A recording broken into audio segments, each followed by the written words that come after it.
भारत श्रीनगर में G20 की एक टूरिज्म की कॉन्फ्रेंस मुनक्कद कर रहा है।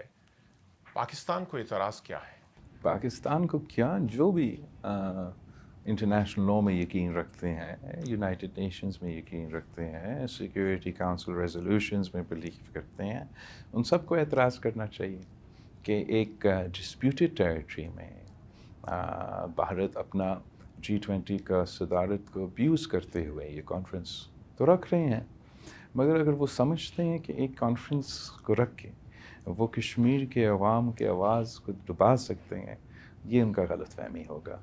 कश्मीर के अवाम तो नस्लों से अपने आज़ादी के जद्दोजहद चला रहे हैं, for their rights guaranteed by the United Nations to self-determination, and वो उनके हक, वो उनका आवाज़ एक कॉन्फ्रेंस से दब नहीं जाता। G20 में कई मुल्क जो हैं वो पाकिस्तान के दोस्त मुल्क में हैं।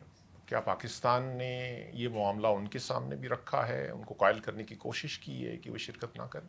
आई थिंक कि जो पाकिस्तान ने किया होगा वो अपनी जगह, मगर जो फ़ैसले ये ले रहे हैं अपने मौक़िफ़ की वजह से, अपने उसूली मौक़िफ़ की वजह से, और जितना फिर उनके पास डिप्लोमेटिक स्पेस है उसकी तरीके से वो कर रहे हैं। उसूली तौर पर मेरा ख़्याल में काफ़ी ज़्यादा लोग को एतराज़ होगा, मगर मैं ये तो एक्सपेक्ट नहीं कर रहा हूँ कि हर मुल्क जिसको दावत दिया गया वो बॉयकॉट करेंगे, ऐसे तो नहीं होता है। लेकिन जहाँ तक इनका ये फ़ैसला है कि ये इवेंट इधर रखने से शायद वो इस किस्म का पैगाम भेज सकेंगे कि नॉर्मल सी वापस आया है, उस पे तो मेरा ख़्याल में वो अभी से तो कामयाब नहीं हुआ। इसलिए कि एक तो नॉर्मल होता तो सब तो हाईएस्ट लेवल्स पे पहुँच जाते हैं, तो यहाँ इवेंट रख के शायद उनका कोशिश ये था कि वो नॉर्मलसी को हाईलाइट करें, मगर यहाँ अपना इवेंट रख के इन्होंने अपना एरोगेंस को हाईलाइट किया है।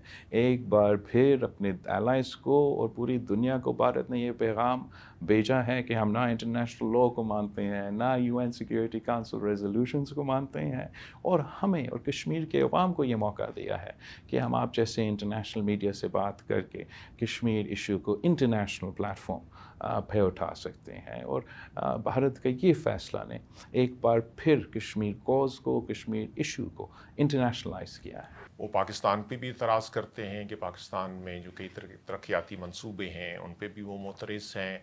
भारत का मौक़िफ़ है कि इस कॉन्फ्रेंस से वो उस खित्ते में खुशहाली और प्रॉस्पेरिटी लाना चाह रहा है, तो फ़र्क क्या है? एक तो जहाँ तक खुशहाली और तरक्की है, हम सब चाहते हैं कि खुशहाली और तरक्की हो, और अगर बतौर उनके ये सिर्फ़ इसलिए वो भारत में G20 सिर्फ़ इसलिए हो रहे हैं कि वो तरक्की की सोच रहे हैं, तो फिर यहाँ का तरक्की पे क्यों एतराज़ करते हैं? बुनियादी मसला ये है कि मेरा एतराज़ ये नहीं है कश्मीर के अवाम यहाँ हों, आज़ाद कश्मीर में हो या मकबूजा कश्मीर में हो। मैं चाहता हूँ कि इनका तरक्की हो, उनको रोज़गार मिले, मुआशी मौके मिले, मगर मैं ये भी चाहता हूँ कि वो अपने फ़ैसले करे, अपनी किस्मत के फ़ैसले करे, और वो ख़ुद फ़ैसला करे कि इनका मेहनत का फल, उनका टूरिज़म का फल क्या न्यू दिल्ली को खाना चाहिए या श्रीनगर को खाना चाहिए।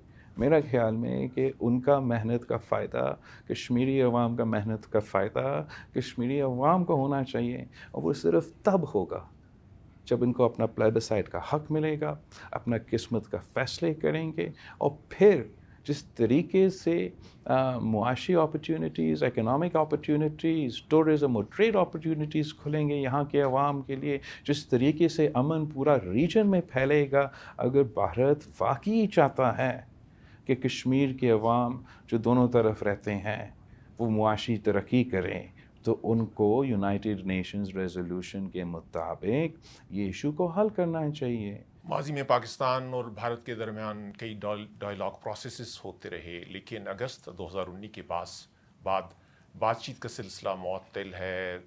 मामूल के सफारती ताल्लुकात नहीं हैं, तजारत नहीं है। जहां भारत का कहना है कि नेबरहुड फर्स्ट, पाकिस्तान भी कनेक्टिविटी पे बिलीव करता है।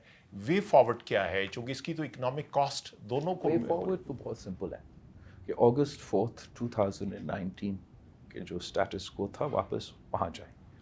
अगर भारत अपना ये एक्शंस वापस ले लेते हैं, अगस्त 4, 2019 का स्टेटस को बहाल हो जाता है, तो फिर वो हालात पैदा होंगे जिससे एक मीनिंगफुल डायलॉग हो सकता है। मीनिंगफुल डायलॉग का क्या मतलब है? اگر کوئی ممالک یک طرفہ فیصلہ کر کے اپنا بائیلیٹرل اگریمنٹس کو بھی وائلیٹ کرتے ہیں اور انٹرنیشنل کمٹمنٹس کو بھی وائلیٹ کرتے ہیں، international law, United nation security council کے ریزولوشنس کو وائلیٹ کرتے ہیں، تو اس کے ساتھ ڈائلاگ کرنے کا فائدہ کیا ہے؟ ڈائلاگ کا نتیجہ کیا ہوتا ہے؟ آپ کسی ایگریمنٹ پہ پہنچ جاتے ہیں، اس ایگریمنٹ کو آپ بائیلیٹرلی سائن کر چلے یا ملٹی لیٹرلی کوئی کمپوننٹ کی وجہ سے آپ سائن کرتے ہیں. What will the worth of that agreement be? If we know that India can unilaterally violate international law, United Nations Security Council resolutions, bilateral agreements, تو کسی بات چیت کا فائدہ کیا جب وہ بھی یونیلیٹرلی وائلیٹ کر سکتے ہیں؟ India must restore its credibility. India must address the trust deficit. And it is the onus is on India to create the environment conducive to productive and meaningful talks. Pakistan, Bharat, China اور روس جو ہے وہ S C او کے members ہیں. کیا ممکن ہے کہ چین پاکستان اور بھارت کے درمیان بھی کوئی ایسا کردار ادا کر سکتا ہے؟ جہاں تک اس ریجن کا کنیکٹیوٹی ہے، اس ریجن کی آگے جا کے ترقی ہے، چاہے وہ چین اور بھارت کے ڈائنامکس ہو، پاکستان بھارت اور ڈائنامکس ہو، چین پاکستان بھارت کے ڈائنامکس ہو، اس پورا ایکویشن میں بھارت کا اپنا کردار کو ٹھیک کرنا پڑے گا. اگر بھارت اپنے آپ کو ٹھیک کرتا ہے، دوسرے دور دور کے پاورز کے ہاتھوں میں نہیں کھیلتے اور اپنا انٹرسٹ کو دیکھتے، ریجن کے انٹرسٹ کو دیکھتے، تو وہ اپنا جو تعلقات ہیں وہ چین کے ساتھ بھی درست کر سکتے ہیں، پاکستان کے ساتھ بھی درست کر سکتے ہیں، اس خطے میں امن لے کر آ سکتے ہیں. اگر بطور ان کے دہشت گردی ان کا سب سے بڑا مسئلہ ہے، اس دہشت گردی کا بھی ہم مقابلہ کر سکتے ہیں. اگر بطور ان کا پالیسی نیبرہڈ فرسٹ ہے، تو ہم اس نیبرہڈ کو کیسے آپ چلائیں گے اگر چین سے اور پاکستان سے آپ اس قسم کے رویے رکھیں گے؟ میرا خیال میں اس کانٹیکس میں بھارت ایک اسپوائلر بن رہا ہے. اینڈ اگر وہ فیصلہ کریں کہ وہ ریجن کو پرائیورٹی دینا چاہتے ہیں، تو جو فائدہ اس کا ہوگا وہ بھارت کا عوام کا ہوگا.